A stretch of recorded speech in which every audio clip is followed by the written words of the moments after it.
నమస్తే. Welcome to 69 TV Telugu. నేను జితేంద్ర. బులెటిన్‌లోకి వెళ్లే ముందు హెడ్‌లైన్స్ చూద్దాం.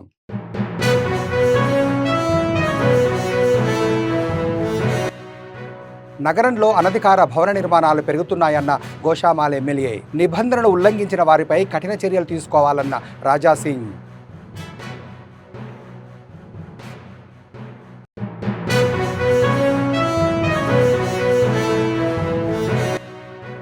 ఎస్ఎల్బీసీ టన్నెల్ వద్ద కొనసాగుతున్న సహాయక చర్యలు. మిగిలిన 6 కోసం గాలిస్తున్న disaster and management team.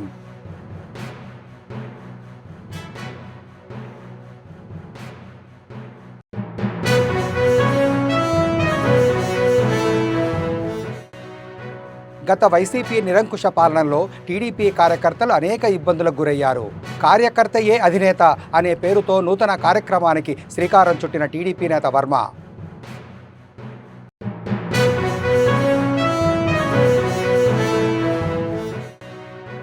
Bhadradri Kothagudem జిల్లా భద్రాచలంలో ఘోర ప్రమాదం. నిర్మాణంలో ఉన్న 6 అంతస్తుల భవనం కూలి 2 కూలీల మృతి.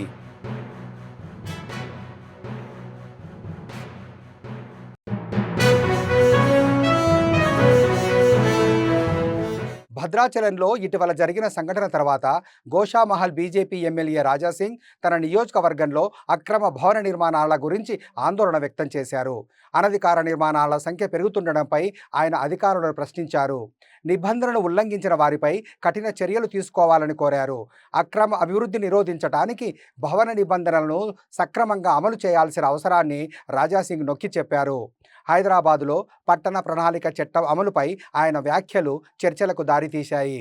ఫ్లోర్ బిల్డింగ్ పడిపోయింది. అది టోటల్గా ఇన్లీగల్ ఉండే. G+2 పర్మిషన్ ఉండే, మిగతా 3 ఫ్లోర్లు ఇన్లీగల్ ఉండే. అది పడిపోయింది. దాదాపు 6 మంది ఆ బిల్డింగ్ కింద లేబర్లు ఉండొచ్చు, ఎవరు ఉండొచ్చు, కానీ పాపం వాళ్ళు ఆ బిల్డింగ్ కింద వచ్చి చనిపోయినారని తెలుస్తుంది. అట్లాంటి అక్రమ నిర్మాణాలు భద్రాచలం కాకుండా ప్రతి ఒక్క నియోజకవర్గంలో అట్లాంటి ఇన్లీగల్ కన్స్ట్రక్షన్లు జరుగుతున్నాయి.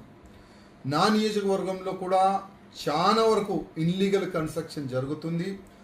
లోకల్ కంప్లైంట్ ఇస్తున్నారు, మా కార్పొరేటర్ కంప్లైంట్ ఇస్తున్నారు, నేను రైటింగ్ అని కూడా కంప్లైంట్ ఇచ్చిన. చాలా వరకు బిల్డర్లు తక్కువ రేట్లో ల్యాండ్ తీసుకొని ఒక G+2, G+3, G+4 పర్మిషన్ తీసుకొని టోటల్గా డీవియేషన్ చేసుకుంటా 5 ఫ్లోరు 10 ఫ్లోర్లు కన్స్ట్రక్షన్ చేసి మొత్తం ఫ్లాట్లు అమ్ముతున్నారు, షాపులు అమ్ముతున్నారు. మా హైదరాబాద్ మున్సిపల్ కార్పొరేషన్ ఒక కరప్షన్కి అడ్డా తయారైపోయింది. కమిషనర్కి కానీ, జోనల్ కమిషనర్కి కానీ, CCPకి కానీ ఎన్నోసార్లు కంప్లైంట్ ఇచ్చినాం. సార్, ఈ విధంగా ఇల్లీగల్ కన్స్ట్రక్షన్ జరుగుతుంది, దీన్ని ఆపండి అంటే నో రెస్పాన్స్. అదే CCP లెవెల్లో ఇస్తే కూడా CCP కింద ఉన్న టౌన్ ప్లానింగ్ ACP కానీ, సెక్షన్ ఆఫీసర్లు కానీ ప్రతి ఒక్క బిల్డింగ్ కాడ పోయి 10 లక్షలు, 20 లక్షలు, 30 లక్షలు, 50 లక్షలు అట్లాంటి హుసూలు చేస్తున్నారు. ఇంత డబ్బులు వాళ్ళు హుసూలు చేస్తున్నారంటే CCP కూడా కొన్ని కమిషన్ పోతుంది నేను అనుకుంటున్నా. దీంట్లో కొంత వాటా కమిషనర్ గారికి వెళ్తుందో లేదో అదైతే నేను చెప్పలేను. కానీ ఫుల్ ఫ్లేజ్గా నా నియోజకవర్గంలో అయితే ఇన్లీగల్ కన్స్ట్రక్షన్లు జరుగుతున్నాయి. అది కాకుండా 20 ఫ్లోరు బిల్డింగ్ పర్మిషను, 40 ఫ్లోర్లు పర్మిషను అసలు మా నియోజకవర్గంలో ఇస్తున్నారు. పర్మిషన్ ఇచ్చే ముందు డ్రైనేజ్ సిస్టమ్ కరెక్ట్ ఉందా లేదా చూస్తలేరు. పర్మిషన్ ఇచ్చిన తర్వాత మస్తు డబ్బులు తిని పర్మిషన్ ఇచ్చిన తర్వాత అక్కడ లోకల్కి ఏదైనా ఇబ్బంది ఉందా లేదా అది కూడా చూస్తలేరు. కానీ ఫైల్ పాస్ చేయడానికి కోట్ల రూపాయలు మున్సిపల్ కార్పొరేషన్ వాళ్ళు తీసుకుంటున్నారు. పర్మిషన్ ఇచ్చిన తర్వాత డీవియేషన్ జరుగుతుందా లేదా చూస్తలేరు. అసలు లోకల్ పబ్లిక్ ఇబ్బంది జరుగుతుందా లేదా అది కూడా చూస్తలేరు.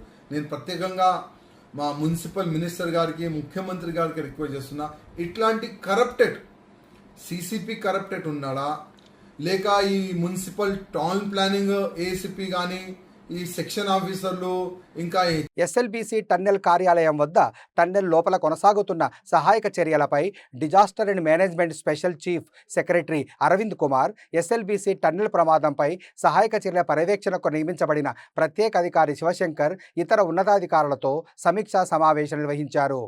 ఫిబ్రవరి 22వ తేదీన ఎస్ఎల్బీసీ టన్నెల్లో జరిగిన ప్రమాదంలో మొత్తం 8 మంది కార్మికులు టన్నెల్లో చిక్కుకోగా 2 మృతదేహాలను గుర్తించి వారి కుటుంబ సభ్యులకు అప్పగించినట్లు, మిగిలిన 6 కోసం సహాయక చర్యలను వేగవంతం చేయడానికి అధికారులు ప్రత్యేక చర్యలు తీసుకుంటున్నట్టు తెలిపారు.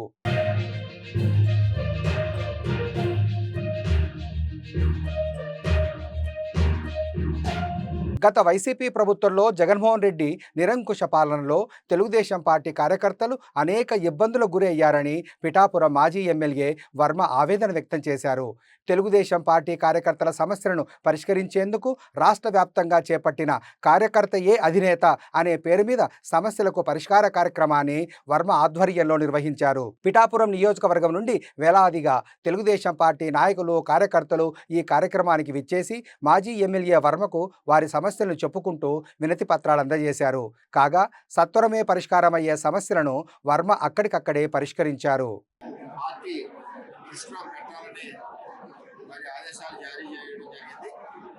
అందులో భాగంగానే ఈరోజు పిఠాపురం తెలుగుదేశం పార్టీ సంబంధించిన కార్యకర్తలు అందరూ వచ్చారు. మీరు ఇచ్చే సమస్యను చూస్తుంటే కార్యకర్తలు తలాగా మనసులో బాధ పెట్టుకుని నలిగిపోతున్నారా అని చెప్పి అనిపిస్తాం.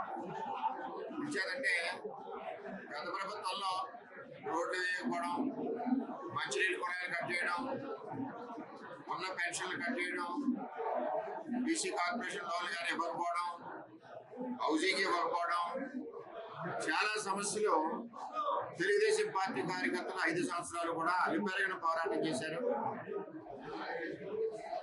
పార్టీ ఎంతో బలీయంగా ఉన్న తెలుగుదేశం పార్టీకి అండగా పార్టీని బలపరుస్తూ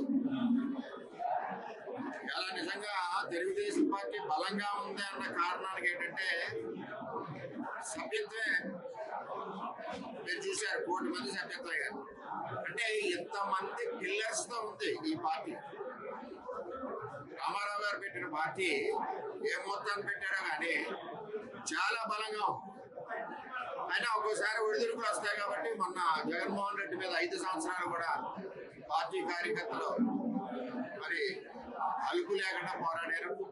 ఆ సమయంలో పడిన ఇబ్బందులు, ఆ సమయంలో పడిన కేసులు, అప్పుడున్న ప్రజాప్రతినిధులు పెట్టిన కేసులు, అప్పుడున్న ప్రజాప్రతినిధులు హెరాస్మెంట్ చేసిన కేసులు, అప్పుడున్న వైసీపీ ప్రజాప్రతినిధులు లభ్యత లేకుండా తెలుగుదేశం పార్టీ కార్యకర్తలు వేధించిన విషయాలు, హౌసింగ్ విషయాలు, చాలా సమస్యలతో కార్యకర్తలు ఈరోజు ప్రభుత్వం వచ్చినా సరే వారికి పూర్తి కాకపోవడం ఈవేళ చంద్రబాబు నాయుడు గారు ఏదైతే నిర్ణయం తీసుకున్నారో మనస్ఫూర్తి ఆయనకి ధన్యవాదాలు తెలియజేస్తున్నా.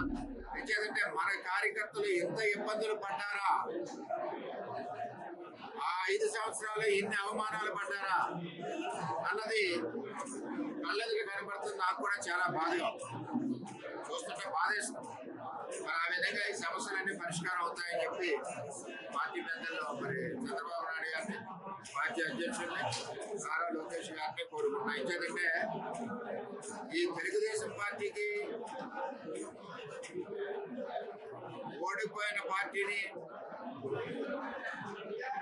బలీయం చేయడానికి మరి ఆ రోజు నారా లోకేష్ గారు 3200 కిలోమీటర్లు అలుపెరగని పాదయాత్ర చేసి భద్రాచలంలో ఘోర ప్రమాదం జరిగింది.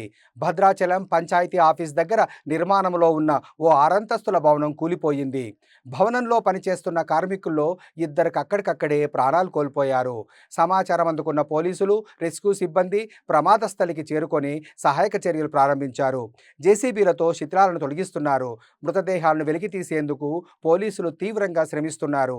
ఈ ప్రమాదం జరిగిన వెంటనే ఇంటి యజమాని శ్రీపతి శ్రీనివాసరావు పారిపోయాడు. ఎలాంటి అనుమతులు లేకుండా భవన నిర్మాణం చేపట్టినట్టు తెలిసింది. ఇంటి యజమాని ఆచూకీ కోసం పోలీసులు గాలిస్తున్నారు. ఏం చెప్పలేదు. అయ్యగారిని చూసాగాను నేను. నీ పని నువ్వు చూసుకో. ఖబర్దార్ జాగ్రత్త. సార్ ఏంటి సార్ ఇది బెదిరింపులు? ఏంటమ్మా నువ్వు 10 మంది దగ్గర అడుగు తింటున్నావు? అర్థమైందా? నువ్వు డబ్బులు అడిగావు నువ్వు లక్షలు, నువ్వు డబ్బులు అడిగావు.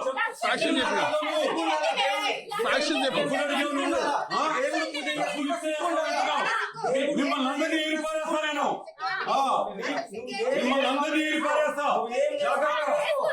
ఏం చేస్తారు? చూపిస్తా.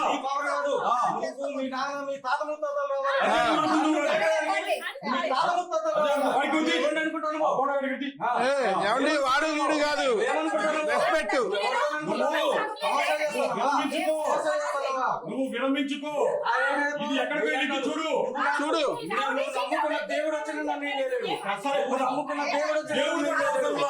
రంగారెడ్డి జిల్లా మహేశ్వరం పరిధిలోని రావిరియాలలో ఎస్బీఐ ఏటీఎంలో చోరీ చేసిన నిందితులను అరెస్టు చేశామని రాచకొండ సిపి సుధీర్ బాబు తెలిపారు. హర్యానా, రాజస్థాన్ బార్డర్కు చెందిన 5 నిందితులను అరెస్టు చేసి వారి వద్ద నుండి 4 లక్షల నగదు, షిఫ్ట్ కారు స్వాధీనం చేసుకున్నామని తెలిపారు. మార్చి 2వ తేదీన రావిరియాల ఎస్బీఐ బ్యాంకులో చోరీ చేశారని, గ్యాస్ కట్టర్తో ఏటీఎం కట్ చేసి అందులో 29,69,900 నగదు దోచుకెళ్లారని సిపి తెలిపారు. చోరీ కేసు ఛేదించడానికి ప్రత్యేక బృందాలను ఏర్పాటు చేశామని, టెక్నికల్ ఎవిడెన్స్ ఆధారంగా రాజస్థాన్, హర్యానాకు చెందిన నేరస్తులు ఈ చోరీకి పాల్పడినట్టు గుర్తించి అరెస్టు చేసినట్లు సిపి సుధీర్ బాబు తెలిపారు.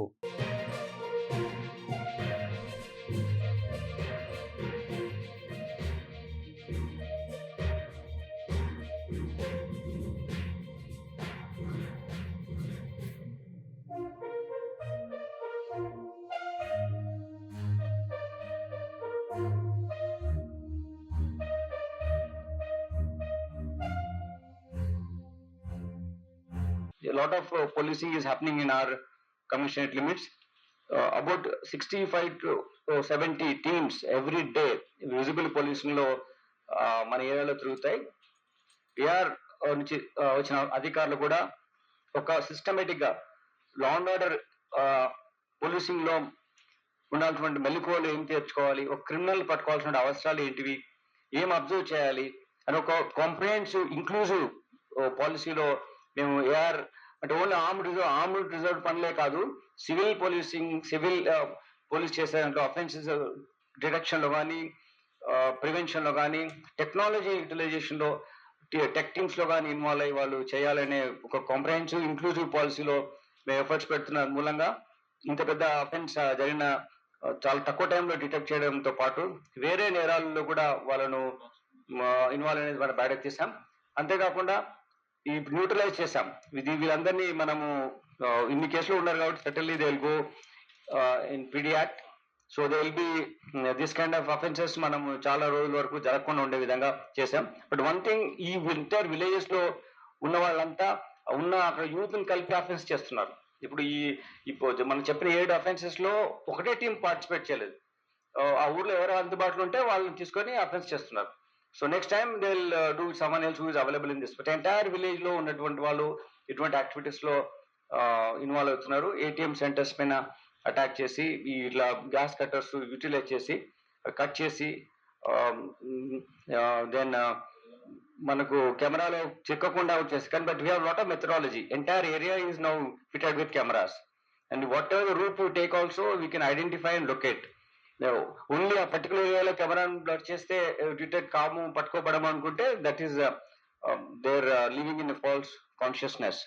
Actually, we have met many CC cameras, many where community also participating, and we have some cameras is not working, we are getting them repaired. Parvathipuram నియోజకవర్గ ఆడారుగెడ్డ నిర్మాణాన్ని పూర్తి చేస్తామని ఎమ్మెల్యే బోనెల విజయచంద్ర అన్నారు. బుధవారం ఆడారుగెడ్డను పరిశీలించిన ఆయన మాట్లాడుతూ, ఈ ఆడారుగెడ్డను ఆనుకొని 600 ఎకరాల సాగునీటి ఆయకట్టు ఉందని, గత ప్రభుత్వం పూర్తి చేయాల్సింది పోయి రైతులను మోసం చేసే పరిస్థితికి తీసుకొచ్చిందన్నారు. ఇది కేవలం వైసీపీ ప్రభుత్వం వైఫల్యమే అని ఆయన విమర్శించారు. 2014లో తెలుగుదేశం పార్టీ ప్రభుత్వ భూసేకరణకు ముందడుగు వేసిందన్నారు. కానీ 5 ఏళ్ల కాల పరిమితుల్లో 2019 నుంచి 2024 వరకు అసలు ఈ ఆడారుగెడ్డ ప్రాజెక్టు ఉందని వైసీపీ గవర్నమెంట్కి ఎందుకు తెలియలేదని ప్రశ్నించారు. కూటమి ప్రభుత్వం వచ్చాక ఇరిగేషన్ ప్రాజెక్టులు పూర్తి చేసేందుకు కంకణం కట్టుకుందని తెలిపారు. ఎడారిగడ్డపై ఆనుకొని ఆయకట్టు ఆల్మోస్ట్ 600 ఎకరాలు సాగునీటిపై డిపెండ్ అయి ఉంది. అయితే ఇది 2004లో స్టార్ట్ చేయడం జరిగింది. అంటే ఇక్కడ ప్రజలు కోరిక ప్రకారం. అయితే అప్పటి నుంచి ఇంతవరకు అసలు మోక్షం అనేది లేకుండా పోయింది. 2014లో ల్యాండ్ ఎక్విజిషన్కి తెలుగుదేశం గవర్నమెంట్ ఉండేటప్పుడు ఒక ముందడుగైగా 1924 అసలు ఈ ఒక ప్రాజెక్ట్ ఉందని వైసీపీ గవర్నమెంట్ మర్చిపోవడం కూడా జరిగింది. అయితే తిరిగి ఎన్డీఏ కూటమి రాగానే ఇరిగేషన్ పైన ఒక శ్రద్ధ పెట్టి పోలవరంతో పాటు అలాగే మీడియము మైనర్ ఇరిగేషన్ ప్రాజెక్ట్ కూడా కంప్లీట్ చేయాలనే ఆలోచనలోనే ఈరోజు గ్రామస్తులతో అలాగే అధికారులతో ఇంజనీర్లతో ఈ యొక్క స్టేటస్ కో ఏంటి అనే ఒక ఉద్దేశంతో రావడం జరిగింది. ప్రజల అభిష్టం ప్రకారం ఇది ఒక లైన్ మార్చాల్సిన అవసరం ఉందని కూడా చెప్పున్నారు గ్రామస్తులు. దానిపైన కూడా ఒక సర్వే చేయడం జరుగుతుంది. మొత్తం సర్వే జరిగిపోయిన తర్వాత మంత్రి గారి దగ్గరగా తీసుకొచ్చి ఈ మన్యం జిల్లాలో ఉన్న మైనర్ ఇరిగేషన్లు అన్నింటినీ కూడా కంప్లీట్ చేయడానికి మేము ఒక ఒప్పందం కూడా చేసుకున్నాం. ఆయన కూడా ప్రామిస్ చేయడం జరిగింది. ఎందుకంటే రాష్ట్రానికి సంజీవి లాంటిది ఇప్పుడు పోలవరం, మనకి ఆల్రెడీ తోటపల్లి ఒకటి ఉంది, శ్రీకాకుళంకి వంశధార కూడా మేజర్గా మీడియంలో చేయడం జరుగుతుంది. ఈ మైనర్ ఇరిగేషన్లు కూడా ఎవరు మిస్ అవ్వకూడదు. 600 ఎకరాలు 1000 ఎకరాలు కూడా ప్రతి రైతుకి వెళ్ళాలనే ఉద్దేశంతోనే దీనిపైన కూడా కాన్సన్ట్రేట్ చేయడం జరిగింది. ఏపీ వ్యవసాయ శాఖ మంత్రి అచ్చెన్నాయుడికి ముఖ్యమంత్రి చంద్రబాబు నాయుడు జన్మదిన శుభాకాంక్షలు తెలిపి కేక్ కట్ చేసి అచ్చెన్నాయుడుకు తినిపించారు. ఈ కార్యక్రమంలో పాల్గొన్న సిఎస్ విజయానంద్, మంత్రులు అచ్చెన్నాయుడుకు శుభాకాంక్షలు తెలిపారు.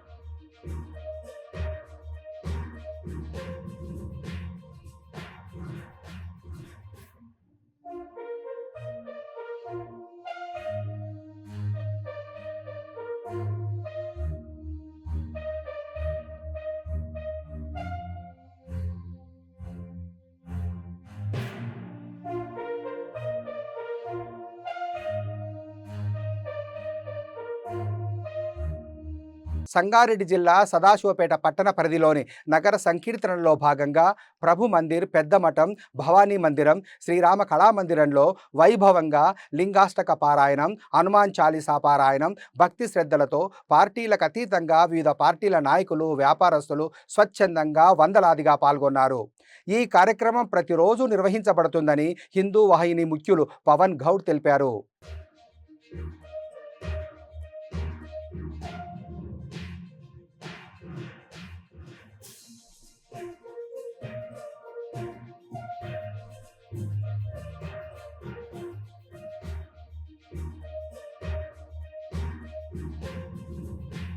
సదాశివపేటలో గత 3 సంవత్సరాలుగా నగర సంకీర్తన కార్యక్రమం 21 రోజు కొనసాగుతుంది. కార్యక్రమం హనుమాన్ జయంతి వరకు ఈ యొక్క కార్యక్రమం నగర సంకీర్తన పాత పెరుమాళ హనుమాన్ మందిరం ప్రారంభమై పట్టణంలో ఉన్న ప్రతి మందిరాన్ని దర్శించుకుంటూ హనుమాన్ చాలీసా పారాయణం, అదేవిధంగా లింగాష్టక పారాయణం చేసుకుంటూ ప్రతిరోజు 3-4 మందిరాలు దర్శించుకుంటూ గ్రామం లోపల శ్రీరామ జయరామ జయ జయరామ అనుకుంటూ నగర సంకీర్తన చేసుకుంటూ ఈ యొక్క గ్రామానికి రక్ష కలిగించడానికి కోసం అని చెప్పి నిర్వహించిన కార్యక్రమం ఇది. గత 22 తారీఖున ప్రారంభమైంది. ఇది 12 తారీఖు వరకు కొనసాగుతుంది. ఇందులో మనకి శ్రీరామనవమి, ఉగాది, అదేవిధంగా హనుమాన్ జన్మోత్సవ కార్యక్రమం వరకు కార్యక్రమం ఉంటుంది. ప్రతి మందిర సభ్యులకు కూడా ముందే తెలియజేయడం జరుగుతుంది. రేపు జరగబోయే కార్యక్రమం ఎక్కడెక్కడ ఏ మందిరాలకు ఉంటుందో వాళ్ళకి అందరికీ కూడా తెలియజేయడం జరుగుతుంది. అక్కడ ఉన్న భక్తులందరూ కూడా ఈ యొక్క కార్యక్రమం పాల్గొంటారు. అదేవిధంగా నగరంలో ఉన్న హైందవ భక్తులందరూ కూడా వాళ్ళందరూ కూడా సమయం ఉదయం 8 గంటలు ప్రారంభమై 9:15 ముగుస్తుంది. రోజు ఉదయం గంట ఈ కార్యక్రమం. ఇది హనుమాన్ జయంతి వరకు కూడా కొనసాగుతుంది ఈ కార్యక్రమంలో కూడా అందరు ప్రతి ఒక్క నేను యువకులకు అందరూ కూడా విన్నవించేది ఏంటంటే ఇది మన అందరి కార్యక్రమం. ఈ కార్యక్రమంలో మనం అందరం కూడా వీలున్నారు, ఖచ్చితంగా అందరూ కూడా పాల్గొనండి. ఇందులో మీకు స్కూల్స్, కాలేజెస్ ఉన్నా, ఒకవేళ హాలిడేస్ ఉన్నా కూడా ఖచ్చితంగా అందరూ కూడా పాల్గొనాలి. జై శ్రీరామ్. జై శ్రీరామ్. జై శ్రీరామ్. జై శ్రీరామ్. జై శ్రీరామ్. జై శ్రీరామ్. జై శ్రీరామ్. జై శ్రీరామ్. జై శ్రీరామ్. జై శ్రీరామ్. జై శ్రీరామ్. జై శ్రీరామ్. జై శ్రీరామ్. भारत माता की जय रामचंद्र की जय रामचंद्र की जय श्री राम भारत माता की బులెటిన్ ముగించే ముందు హెడ్లైన్స్ మరోసారి.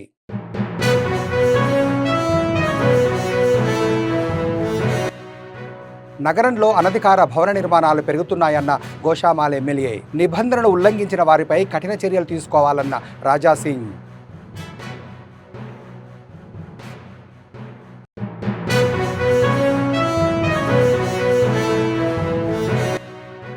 ఎస్ఎల్బీసీ టన్నెల్ వద్ద కొనసాగుతున్న సహాయక చర్యలు. మిగిలిన 6 కోసం గాలిస్తున్న disaster and management team.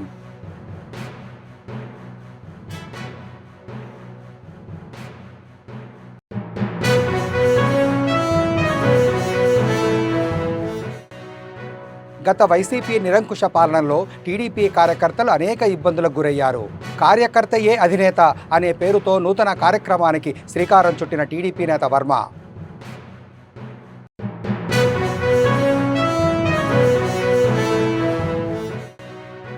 Bhadradri Kothagudem జిల్లా భద్రాచలంలో ఘోర ప్రమాదం. నిర్మాణంలో ఉన్న 6 అంతస్తుల భవనం కూలి 2 కూలీల మృతి.